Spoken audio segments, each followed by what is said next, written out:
Obrador. Y grábenme, muchachos, el presidente Andrés Manuel López Obrador ha dado clase de historia, cátedra, y mientras esperamos precisamente su discurso en el aniversario número 100 del asesinato de Ricardo Flores Magón, en estos momentos en Palacio Nacional.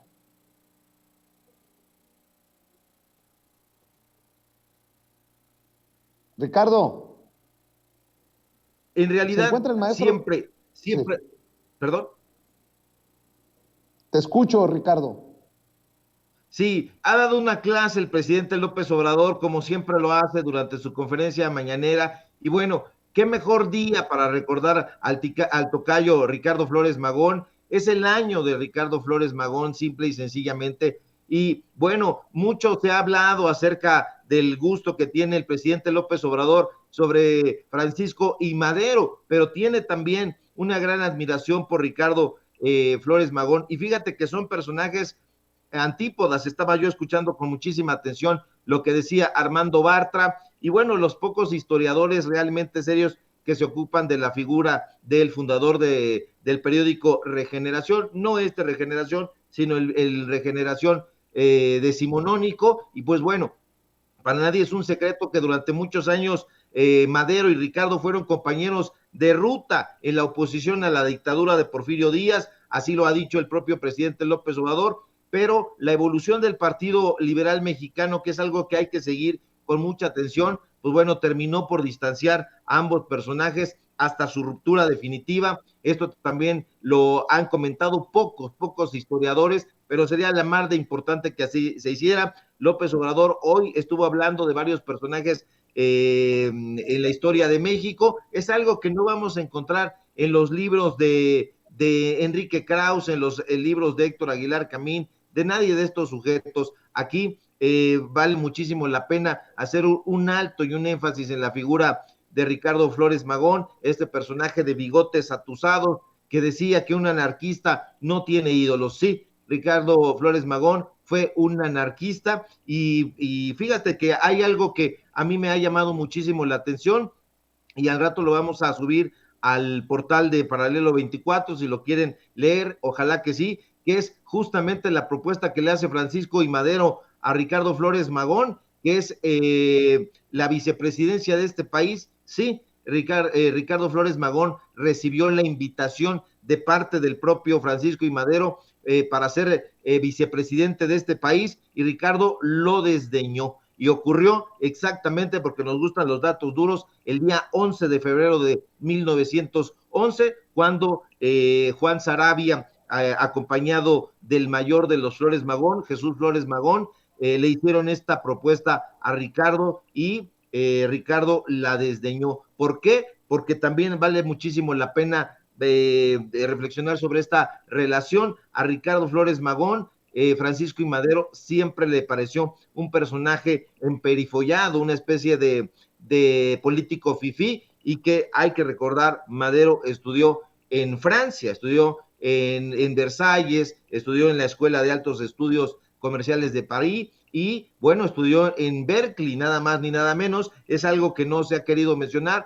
o no se ha mencionado mucho, y Ricardo explotó cuando le hicieron esta propuesta. ¿Por qué? Porque Ricardo Flores Magón no quería, como dice López Obrador, y me recuerda mucho a esa frase, no estaba ahí con ánimo de puestos políticos. No, ellos ellos, los Flores Magón, tanto Ricardo como el menor Enrique Flores Magón, no estaban ahí por puestos políticos, y eso se lo dejó ver y rechazó. Es un episodio en la historia que vale muchísimo la pena recordar, y nosotros lo vamos a recordar, lo estamos recordando ya mismo ahora aquí en Sin Censura, donde este periodismo de corte social, de corte independiente, se está practicando con muchísimo entusiasmo, y vale mucho la pena reflexionar sobre este día y la figura de Ricardo Flores Magón, querido Vicente.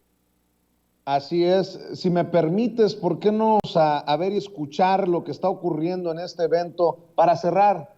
Ricardo, esperamos el discurso del presidente Andrés Manuel López Obrador, entendido que hay invitados especiales en Palacio Nacional en este aniversario luctuoso número 100 de Ricardo Flores Magón. Vamos a escuchar lo que está ocurriendo en vivo y en directo. Muy querido Enrique, dices que agradeces te mande saludos cuando escribo. No puedes imaginarte, por lo que a mí toca, el placer que me causa, si no de ver tus letras, porque ahora escribiste en máquina, sí de ver tus conceptos transcritos en correcta forma en el papel, mi gran debilidad. El papel es para mí un ídolo y creo que no en lejano tiempo sea mi arma muy grande, el periódico. Y esto lo escribe a un año tal vez de que aparezca en la Ciudad de México Regeneración y empieza esa historia que ya es muy conocida para todos nosotros. En sus últimos años, Ricardo, en estas mismas cartas que escribe, las condiciones de la prisión son atroces para este hombre que tiene su gran debilidad en el papel. Le imponen una tasa de cartas que puede escribir, no más de 2 o 3, ahora no recuerdo, por semana, de una cuartilla frente y vuelta. A este hombre que se ha dedicado desde 1893 o 92 a escribir, que es un escritor y un revolucionario de una forma indistinguible, una y otra atributo de su ser. Y esas cartas se vuelven, por consiguiente, una vena lírica porque se ve obligado a condensar en una extensión muy breve su sentir y su expresión. Y eso ya es poesía, en realidad. Y en esas cartas, donde él está muy consciente de que puede morir porque está seriamente enfermo, repite muchos temas, repite sus temas, y uno de ellos, una de sus frases es que lleva 30 años en la lucha, 30 años, en el 22. Qué curioso, ¿no? Entonces, si uno echa la cuenta, bueno, él ubica el inicio de su vida como luchador en 1892. Y para cerrar, diría, ¿no? Pensando en este hombre que se ve al final de sus días como un luchador, que eso fue exactamente, que eso fue de una manera superlativa, inimitable, esencial y me atrevería a decir absoluta. Yo creo que Ricardo Flores Magón es el revolucionario total. La revolución se va definiendo para él mismo conforme pasan los años hasta estar perfectamente definida para 1904, 1905 y no parar de definirse más. Dedicó toda su vida, quiero decir, sus energías totales, su aliento, su pensamiento, sus sentimientos, su imaginación, su expresión a la revolución. Y en sus últimos años llegó a verla incluso como una dimensión cósmica en los términos que les compartí hace un momento. Y que me atrevería a sintetizar de esta forma. El hombre tiene derecho a ser feliz por el simple hecho de ser. Por el simple hecho de ser, el hombre participa en la majestad del cosmos. Y por esa misma razón fundamental es intolerable cualquier degradación de la majestad humana.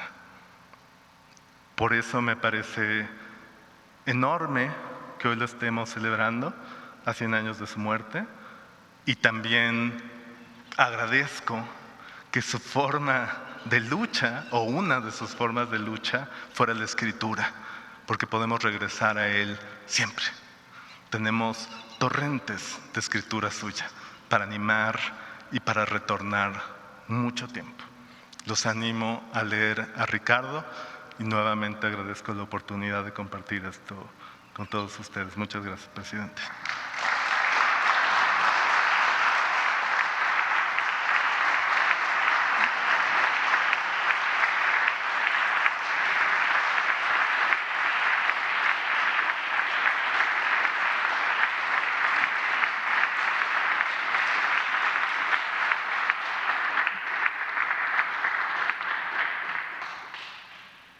Escuchemos el mensaje que dirige el presidente de los Estados Unidos mexicanos, licenciado